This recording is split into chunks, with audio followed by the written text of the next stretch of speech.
The gathering storm, the void between stars, held its breath as 50 alien warships cut through the darkness like predators sensing wounded prey. Admiral Zephan Krolix stood on the bridge of his flagship, the Dominion's Edge, watching the tactical display with satisfaction. Each green dot represented a vessel under his command, each one hungry for the conflict ahead. "Status report," Zephon commanded, his four arms gesturing with the practiced authority of someone who had conquered 12 star systems. Sub-Admiral Vex, his second in command, nervously adjusted his environmental suit. "All fleet groups report." "Ready, Admiral." The Zenthari battlecruisers are eager for combat. The Vextai destroyers have their weapon systems primed. Our own Krolix dreadnoughts are operating at full capacity. Zephan's mandibles clicked with amusement. "And the humans, what do their long-range sensors show?" "Minimal activity, sir. A few civilian transports, some mining operations near the asteroid belt. No military presence detected." Dex paused, his voice dropping. "Admiral, perhaps we should reconsider. The humans may appear weak, but their reputation is built on lies and propaganda." Zephan interrupted sharply. "They are a young species, barely 3 centuries in space. They have no real military tradition, no warrior culture. They solve problems with diplomacy and trade agreements." He turned to face his subordinate. "Today, we teach them that some problems require strength." The Krolix Confederation had been growing restless. Their expansion had been blocked by human territory on 3 fronts, and their trade routes had been repeatedly challenged by human merchants offering better prices and more reliable service. The humans were becoming too successful, too confident.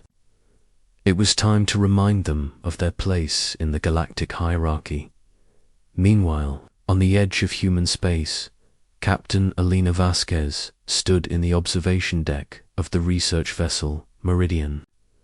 She had been monitoring deep space phenomena for the past 6 months, documenting the strange energy readings that seemed to pulse from the region between galaxies. Her crew of 37 scientists and engineers had been making remarkable discoveries about the nature of dark matter, but today something else had caught her attention. "Captain, you need to see this," called Dr. Sarah Kim from the sensor station.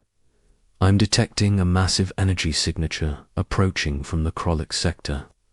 Multiple vessels, military configuration." Alina moved quickly to the display. The readings were unmistakable. "How many ships?" "At least 50, ma'am. Mixed classes, but all showing active weapon signatures. They're not trying to hide their approach." Alina felt a chill run down her spine. The Meridian was a research vessel, equipped with basic shields and no offensive weapons. They were sitting ducks if this was a hostile force. "Send an immediate transmission to Earth Command. Priority Alpha. Include all sensor data." "Already done, Captain. But at this distance, any reinforcements would take at least 18 hours to reach us." "What about the patrol fleet? Surely we have some military presence in this sector." Dr. Kim shook her head.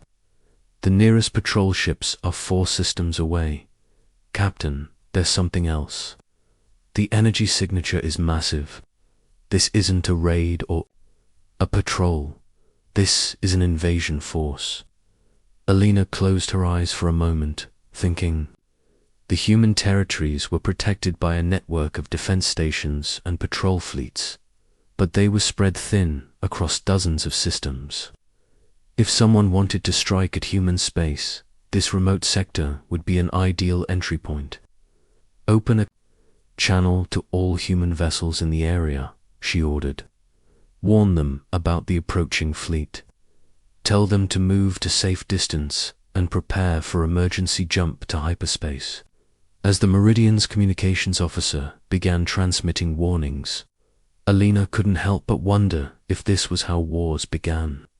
Not with grand declarations or political speeches, but with a research vessel detecting trouble on the edge of nowhere. Back on the Krolyk's flagship, Admiral Zephan was reviewing the tactical plan for the 100th time. The strategy was simple and brutal. Strike hard and fast at the human research stations and mining operations. Destroy their infrastructure, capture their personnel, and send a clear message that human expansion into Krolyk space would not be tolerated. Admiral Vex reported, "We're detecting human transmissions. They know we're coming." "Good," Zephan replied. "Let them prepare. Let them call for help. When their forces arrive, we'll crush them as well. The entire galaxy will see what happens." To those who challenged the Confederation, Captain Vorth of the Zenthari cruiser, Bloodfang was less patient than his commander. "Admiral, why do we wait? The humans are weak, defenseless. Let us strike now while they scramble like insects. Because, Captain Vorth, we want them to understand the full scope of their defeat. When they send their best ships to protect their people, we will destroy them in front of the entire sector. The lesson will be complete." But even as Zephan spoke, with confidence, something nagged at him. The human territory was suspiciously quiet. No military response, no emergency broadcasts, no signs of panic. It was almost as if they were waiting for something. 18 hours later, as the Krolyk's fleet prepared to enter human space, Alina Vasquez received a transmission that changed everything. "Research Vessel Meridian, this is Earth Command. We have received your warning and are responding. Maintain your position and prepare for ally arrival." Alina frowned. "Earth Command, this is Captain Vasquez. What kind of response are you sending?" "The hostile fleet numbers 50 vessels, including heavy cruisers and dreadnoughts." There was a pause before the response came. "Captain, maintain. Your position, help is coming." Before Alina could ask for clarification, Dr. Kim called out from her station. "Captain, I'm detecting a massive hyperspace signature. Something big is coming out of jump." The space in front of the Krolyk's fleet suddenly twisted and warped, and from the distortion emerged a single vessel. But calling it a vessel was like calling a hurricane a gentle breeze. The human warship was enormous, easily 3 times the size of the largest Krolyk's dreadnought. Its hull was a dark grey that seemed to absorb light, and its design was unlike anything in the galactic databases. "What is that thing?" Dex whispered, his voice barely audible on the bridge. Admiral Zephan stared at the tactical display, his confidence wavering for the first time in years. The human ship had appeared without warning, without escort, and now it simply hung in space like a monument to some unknown purpose. "Scan it," he ordered. "I want to know everything about that vessel." The sensor officer worked frantically at his station. "Admiral, the readings are ... unusual. The ship is enormous, but it's not showing any active weapon signatures. No shields raised, no targeting systems active. It's just ... there. How is that possible? A ship that size must have massive weapon systems." "Sir, the design doesn't match any known configuration. The hull appears to be constructed from materials we don't recognize, and Admiral ... The sensor officer paused. "There are no life signs." "What do you mean, no life signs?" "The ship appears to be completely automated. No crew, no passengers, no biological signatures at all." This information spread through the fleet like wildfire. An unmanned warship. It was unheard of. Every civilized species required living beings to make command decisions, to provide judgment and intuition that no computer could match.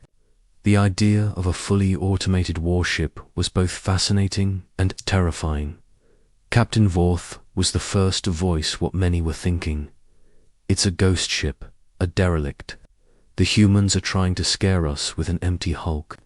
But Admiral Zephan wasn't so sure. Something about the ship's presence felt wrong, like standing next to a sleeping predator. Maintain formation, he ordered. Prepare for possible engagement, but do not fire unless fired upon. On the Meridian, Alina watched the standoff with growing tension.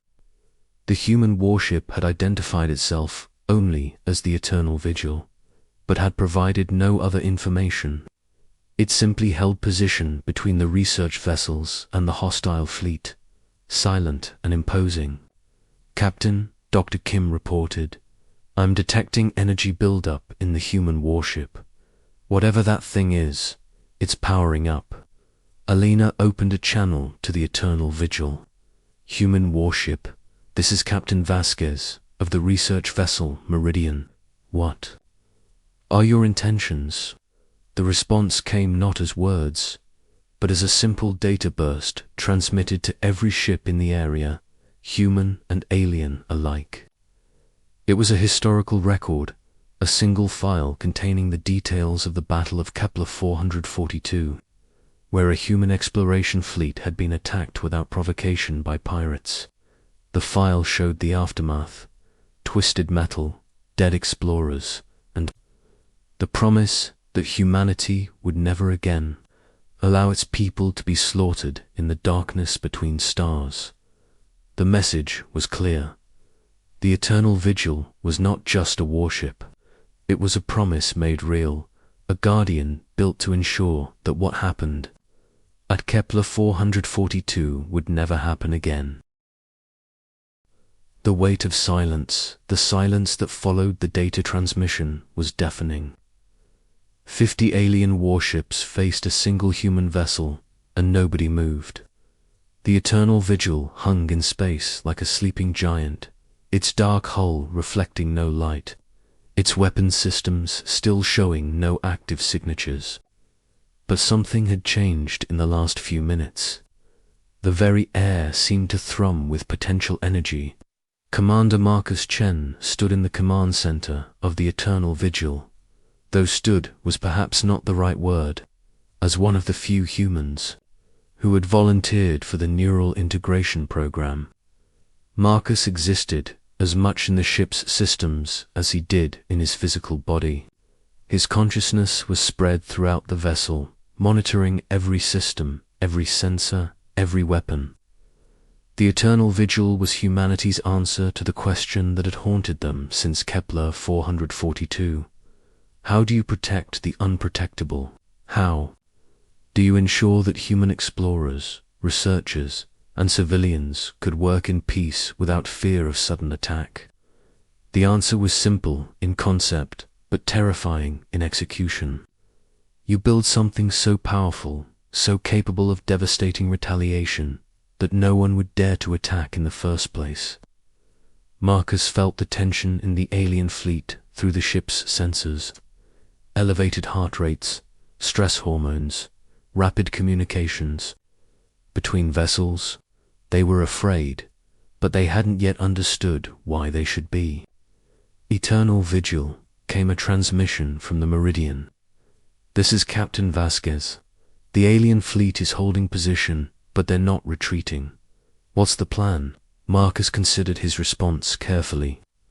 The neural integration allowed him to process information at superhuman speeds, to consider thousands of variables simultaneously. But it also made him somewhat disconnected from normal human emotion. He had to consciously remind himself to respond in ways that other humans could understand. "Captain Vasquez," he replied, his voice transmitted through the ship's communication system. "The plan is to wait." Wait for what? For them to make their choice. On the Krolyk's flagship, Admiral Zephan was struggling with the same question. His fleet outnumbered the human vessel 50-1. Even if the enemy ship was as powerful as it appeared, surely concentrated fire from 50 vessels would be enough to destroy it. But something held him back. Perhaps it was the complete lack of aggressive posturing from the human ship. Perhaps it was the way it appeared so suddenly, without warning. Or perhaps it was the growing reports from his sensor officers. Admiral Vex reported, "We're detecting some unusual readings from the human vessel. The power signature is ... significant." "How significant?" "More than significant, sir. The energy output is comparable to a small star." "I don't understand how that's possible." Zephyr felt a chill. "Weapons status. That's the strange part, Admiral.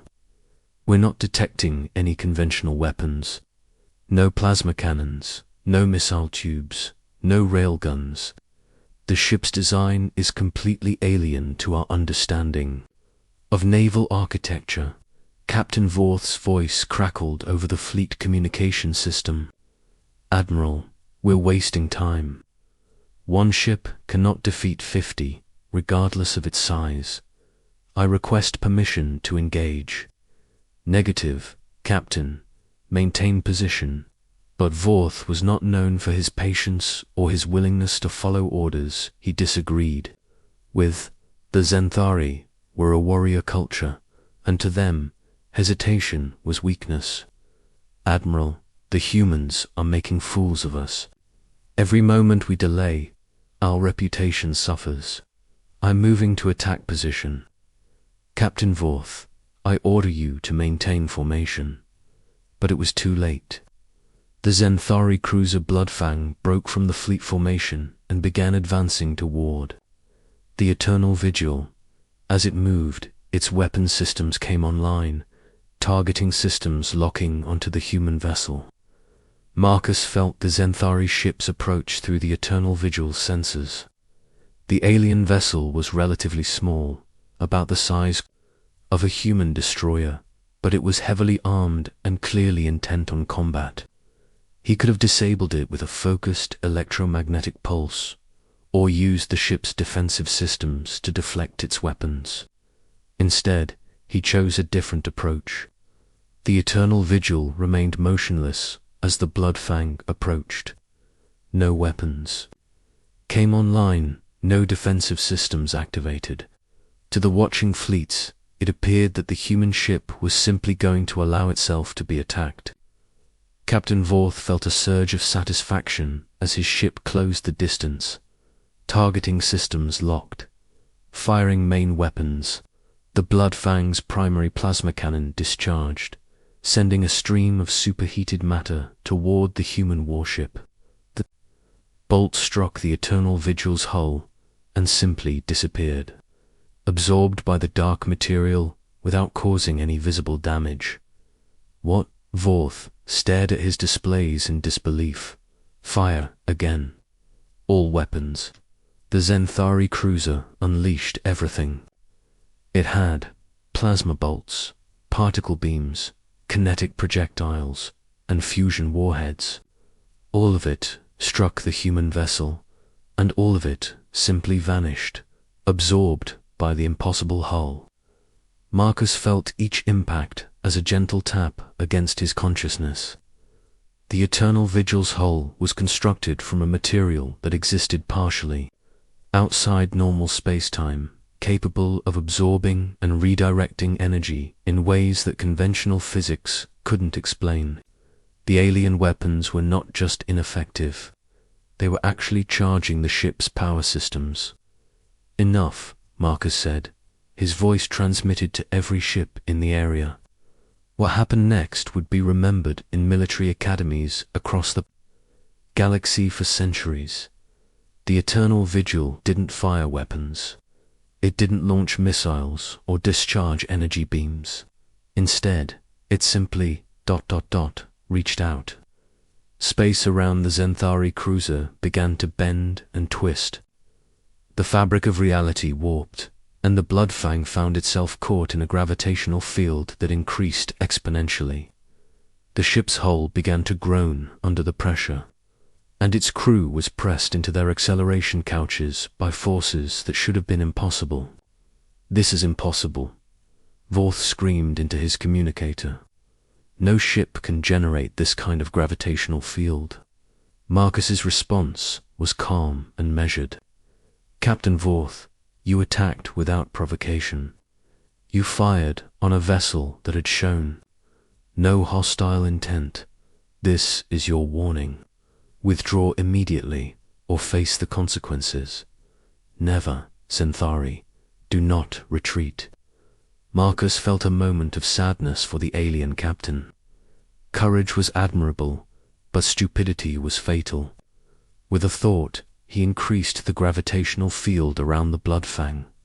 The Centauri cruiser imploded, not destroyed by weapons, not torn apart by explosions, but simply crushed by the weight of space itself. In less than 3 seconds, a vessel that had been home to 200 warriors became a sphere of compressed metal, no larger than a basketball. The silence that followed was absolute. 50 alien warships watched as their colleague was reduced to nothing by forces they couldn't comprehend. The human vessel had not fired a single shot, had not launched a single missile, had not even raised its shields. It had simply willed an enemy ship out of existence. Admiral Zephan felt his legs give out beneath him. He collapsed into his command chair, staring at the empty space where the Bloodfang had been. "How?" he whispered. "How is this possible?" The answer came from the eternal vigil in the form of another data burst. This one contained the technical specifications of the ship's defensive systems, its power generation capabilities, and its armament. The information was so far beyond current galactic technology that it might as well have been magic. The Eternal Vigil was not just a warship. It was a demonstration of what humanity could become when pushed to its limits. It was a vessel that existed partially outside normal space-time, powered by controlled quantum singularities, armed with weapons that manipulated the fundamental forces of physics. It was everything that the aliens had feared humanity might become, and more. "Attention, Krolik's Confederation fleet." Marcus's voice filled the communication channels. "You came here to attack human civilians. You came here to destroy human property and take human lives. You came here because you believed we were weak." The alien fleet remained silent, frozen by the display of power they had just witnessed. "You were wrong," Marcus continued. "Humanity is not weak. We are patient. We are builders, explorers, and scientists. We prefer peace to war, cooperation to conquest. But we are not defenseless. We remember Kepler 442. We remember every human life that has been lost to unprovoked aggression, and we have built ships, like the Eternal Vigil, to ensure that such losses never happen again." Admiral Zephan found his voice. "Human vessel, we did not know. Our intelligence indicated that your military capabilities were limited. Your intelligence was wrong, Admiral. We allowed you to believe we were weak because weak enemies are less likely to attack. But when attack comes, we respond with the full measure of our capabilities. What do you want from us?" Marcus paused, considering his response. The neural integration allowed him to process thousands of possible outcomes, to weigh the consequences of every word. "We want what we have always wanted, Admiral. Peace, cooperation, trade, mutual respect.